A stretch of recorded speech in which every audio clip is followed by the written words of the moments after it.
काकरा पिठा तो समस्त घरे हेइथिबो किंतु जदि पुर दिया काकरा हेइथिबो तार टेस्ट आहुरी उपरे। आम घरे तो समस्त को यहाँ बहुत पसंद। आज आसतु आम बनैबा।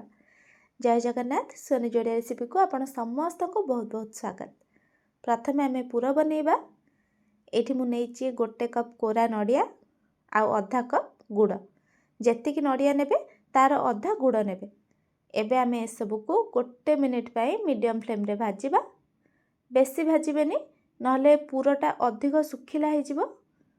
एबे एथिरे आमे दबा किछि गुजराती पान मधुरी आ गोलमरिचर गुंड 1 चामच पाखापाखि।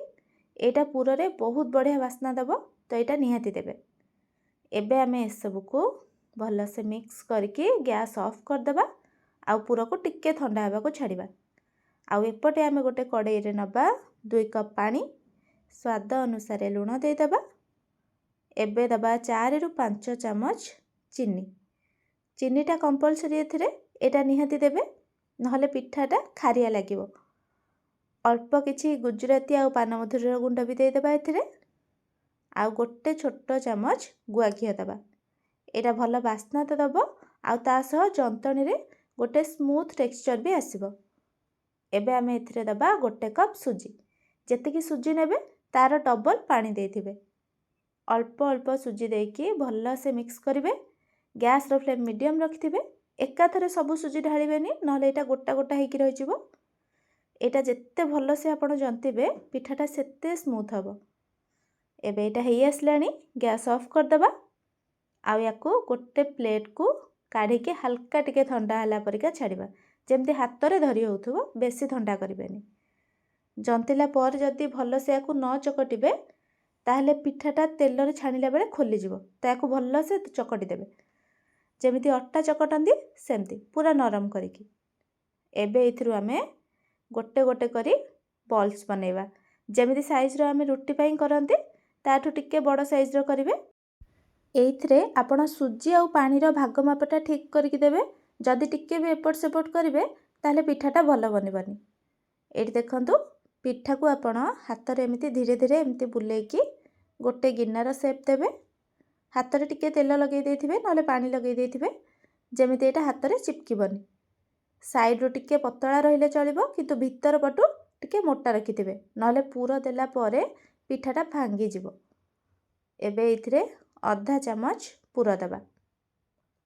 आउ चारि पटरु ताको फोल्ड करके कवर करिबा। जेतिकी पूरा जगह हबो सेतिकी देबे, अधिक देबेनी।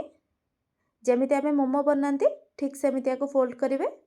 जदि आपनको हाथ रे एमिति शेप देबा को असुविधा होउची ताहले याको बेली देबे बेलना रे। तापरे आ भितरे पूरा देके एमिति फोल्ड भी करि परिबे। एबे देखंतु ऊपर पटु टिके एमिति सुजी बळी गला तो एक्स्ट्रा सुजी को काढी दबा आमे। आ याको हल्का टिके हाथ रे प्रेस करके चेप्टा शेप दे दबा। आपण चाहिले याको एमिति गोल शेप रे भी रखि परिबे। पिठाटा जेमती चारि पटरु पूरा पालिस थिबो, कोठी भी फाटी नथिबो नहले छाणिला बेले खोली जिवो। एठी मु सब पिठा बनै देइछि। एबे आमे फ्राई करिबा।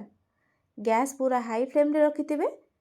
आ पिठा पकेबार 1 मिनिट परे गैस रो फ्लेम मीडियम कर देबे जेमिति पिठाटा भीतर पटरु भी भल से हेइ जिवो। गोटे पटरु हेइ गला परे ताको एपट सेपट करी लेउटेकी भल से गोल्डन ब्राउन होबा जाय छाणिबे। आ 7 रु 8 मिनिट फ्राई कला परे एबे पिठार कलर देखंतु बहुत बढ़िया से गोल्डन कलर हे आसलानी। एबे आमे याको प्लेट को काढी दबा। खाइबा को तो बहुत टेस्टी हितिला। आपण याको जे कोनोसी ओकेजन रे कि नॉर्मल एमिति कोनोसी दिन रे भी बनै परिबे। आउ जति वीडियोटी भल लागिथिबो लाइक टे कर देबे। आगो को एमिति वीडियो देखिया पई चैनल को सब्सक्राइब कर नेबे। देखा हबा पुणी गोटे नुआ रेसिपी सह नेक्स्ट वीडियो रे। रहिली। जय जगन्नाथ।